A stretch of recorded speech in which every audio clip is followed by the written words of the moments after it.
Hi, it's Elwin, founder of Lionheart Herbs, and I'm here right now to talk to you about licorice. Now, if you've heard of licorice before and you're not too familiar with Chinese herbs, you may think of this more of a sweet, right?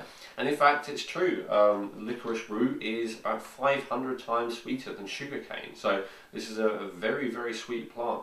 However, it has a lot more going for it than just that. First of all, it's a spleen tonic, so it helps the spleen and the stomach work better, so it helps digestion to improve. It helps to clear heat as well throughout the body, especially in the lungs. So if you tend to be dry coughing, or if you've got phlegm stuck in the lungs, licorice can be really awesome for that. It's an adrenal gland tonic, right? So if your adrenal glands have been taxed and overworked for a long time, then licorice can be really awesome. It's harmonizing to all the different channels and meridians in your body. Now, if licorice has all of these benefits, why shouldn't everyone have a lot of it every day? Well, it does have a couple of drawbacks as well. Large quantities can raise blood pressure, and so if that's an issue for you, then you need to be careful with that. You also need to be careful of large dosages if you're on any kind of medications, especially, although you should do all herbs, because it can interact with some of them. So with licorice, what I would recommend is really small dosages as part of some kind of concoction.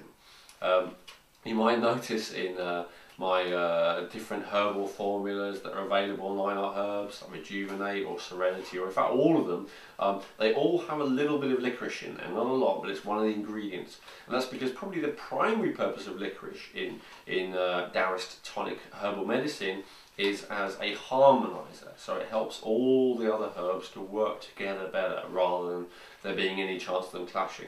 In that sense, it's like the ultimate herb of diplomats, maybe. The ultimate diplomatic herb. It helps all the other herbs get on. It's also a detoxifying herb, and for that reason I put twice as much in the cleanse formula as I do in any of the other formulas, because it is particularly powerful in that regard. But in general, I would recommend keeping a dose of licorice pretty small, and to limit them to just helping them to make any other herbal concoction work. So if you find out that you want to just, try a combination of a few herbs, like say you want to try white tracheodes and astragalus and colenopsis together because they're good for the digestive system, then yeah, just a little bit of licorice in there as well. Maybe a quarter as much as any of the other herbs that you're putting in is generally a good dosage.